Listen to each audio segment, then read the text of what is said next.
Hi there. I am super excited today to be here with my guest, Tiffany of Purposeful Play, who just has an incredible story of empowering young people and women and moms to get more active. And she was a member of our third cohort of Packager Genius Academy. And I'm just excited to share her story with you all today. So welcome, Tiffany. How are you? I'm well. Thank you for having me, Amanda. I'm so excited to be here. So before we kind of jump into this, just tell us who you are, where are you based, what do you do, who are you? So I'm Tiffany McDuffie. I'm the founder of Purposeful Play, based out of Milwaukee, Wisconsin, so in the Midwest. I'm from Chicago originally, but I've been here for about 14 years. We've been running the program for about 5. Surprisingly enough, I'm a CPA by trade, so people are always like, how does a CPA turn into this lady that plays? And I think my simple answer is I was a little bit bored and I needed to do something that lit me up. And you're always able to use accounting skills in anything that you do, and bringing fun and learning to kids is something that really empowers me. And so that's how we got to Purposeful Play. I think that's great. I'm so glad you brought up the whole CPA background, because that's a theme I see a lot with people who are looking for direction on how to go into a new chapter. And so for someone like you who worked really hard to become established in one field, how did you kind of make the decision to pivot, how you were using your skills and talents and your time, and how you were making an income from being a CPA to this owner of Purposeful Play? Like, how did that even happen, and how did you have the courage to do it? Actually, I worked as a CPA first in really huge accounting firms, and then I switched to the big 500 companies. So like Quaker Oats, Allstate, etc. And I kind of just always felt a little empty. Like this is boring. And so one of the most fun things of my work was that I got to travel a lot to different clients and see how different parts of their organizations worked. So I was looking at the sales department or finance or whatever, the smaller departments within an organization. And I stumbled upon this class that I could take that allowed me to gain a trip to Hawaii if I finished this designation. And when I did that, and I got to the Hawaii, I realized I was the only accountant there, and all the rest of these people were salespeople, and all those people were really fun. And so when I got back to corporate, and I was talking to my staff, and I was talking to my supervisor about the experience, and I was telling them I was the only accountant there, my supervisor said, "Oh yeah, those salespeople are weird, aren't they?" And I was thinking, no, they're fun. We're weird. Like, and so really that kind of propelled me to say, what else could I be doing, that would give me the sorts of outcomes that I want long term. And from there, I pivoted in every direction. I've owned an insurance agency. I've managed real estate. I've gone into the schools and done education, and I kind of wanted to find something that would allow me to merge my income with my impact. And I think that's how I landed where I'm at. So tell us about Purposeful Play. What is it, and how did you come up with the concept for it?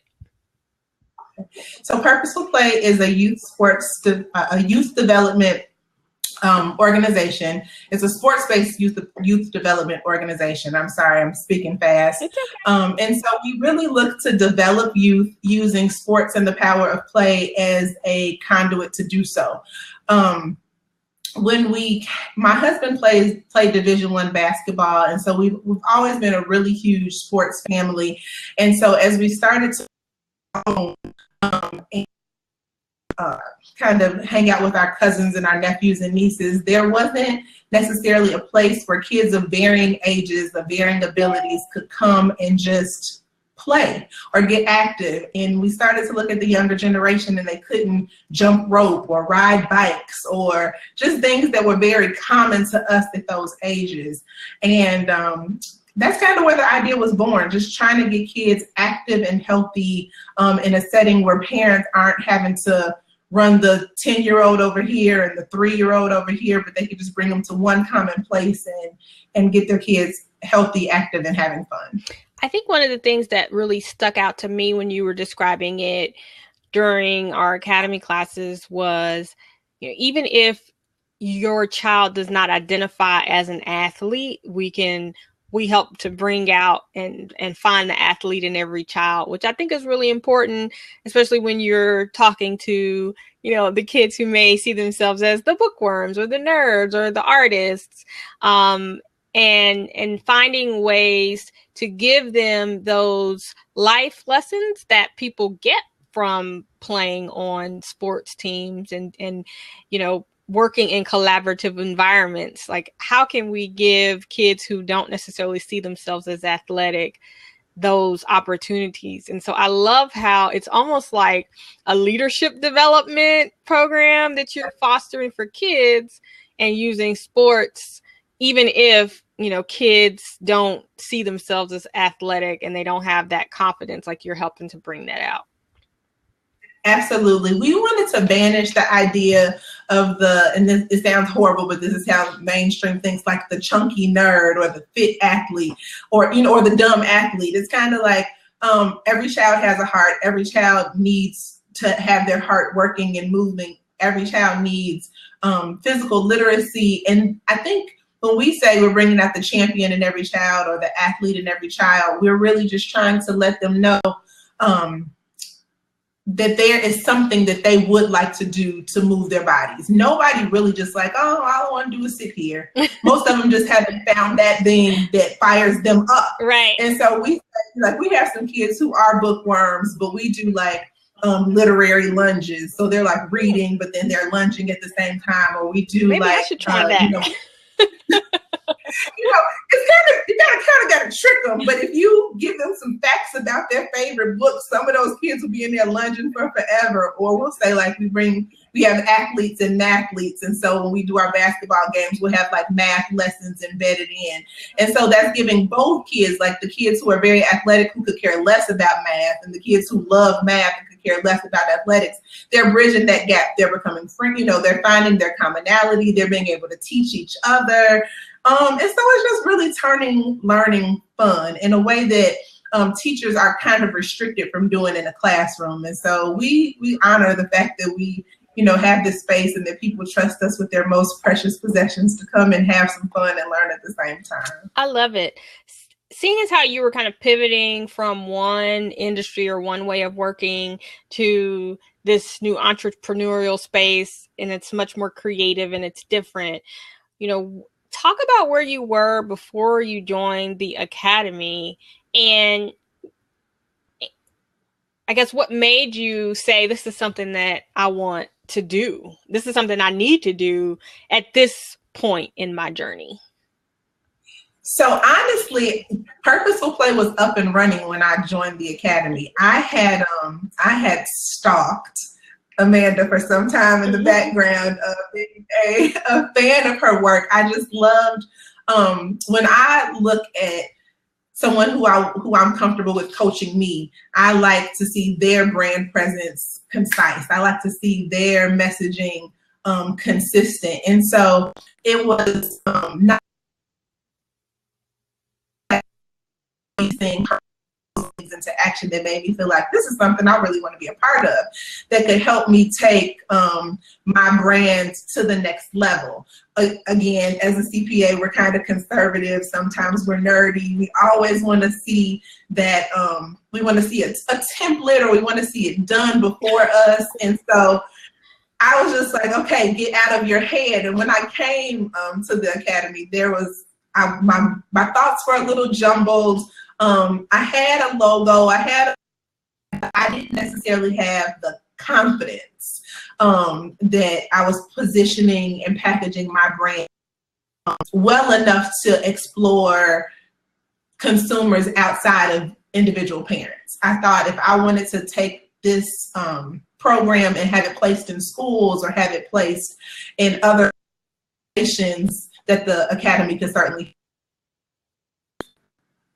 You were one of the students who took off and just really started to put the lessons to work. Can you talk about some of the media and the different things that you were able to do while we were still in session with our classes? So I had planned to host in my mind, I had planned to host a pop-up play day for was it the fall? Was summer? I think it was the beginning of summer. I planned to host a pop-up play day because it was leading to the end of the school year. Oh, I think we went blank. Okay, I'm back. I planned to host something to advertise our programming for the summer. And so I had done one before, but I wasn't confident. I was, we had done it, we had gotten rave reviews, but there's something where I need to feel like it, my best has been put out. And so using the tools and techniques, strategies, and confidence that I gained in the academy, I reached out to people that I knew. It encouraged me, figure out who's already in your network, figure out who could help push this. We created press releases that I sent to all of the local news channels. I did the same thing for all of the radio stations. And sure, I had heard about doing it before or thought about doing it before, but it motivated me to. And then Amanda's feedback helped me to be confident that what I was putting out in the world was acceptable.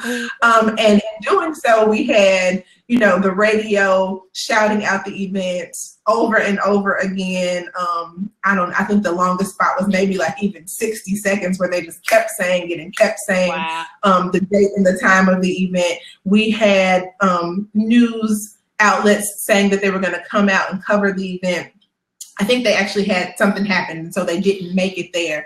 But I just more or less gained the processes and the system to be able to reach out, and then actually having it come to fruition and be mentioned in the media definitely made me willing to do it again, and knowing that I already had what I needed to do it. I just needed a little bit of push. Absolutely. So who would you say, after going through all the classes and being a part of the community, who would you say would be a good fit for the academy? I think ambitious entrepreneurs at any stage of their journey would be a good fit. I just think that you have to be willing to do the work, and you have to make the time to actually do it. So often, people sign up for classes and they're thinking someone's going to do it for them. Well, no. Or they're thinking, I'm going to take this class and it's going to be a magic. But no, you're still going to have to do the work. But if you're ambitious and you really want to see that thing move forward, I think entrepreneurs, whether they're just starting out or already established, could definitely benefit from the things that we learned in the academy. And then what advice would you give someone who, like you, maybe had one career that they were doing successfully, something they studied to do, they went to school for this, they've been promoted and they feel like they've got a lot kind of invested into this, but they're not happy. What advice would you give to someone who maybe has an idea for something, but they're afraid because, they've put so much into this other thing, even though now it's obvious that this other thing isn't really their path, the path to fulfillment or happiness? What would you tell them? I think I would just say, peace of mind over everything. Like, you have to find, I think at one point in the academy, I talked to Amanda and I said, well, people are still always calling me for accounting stuff.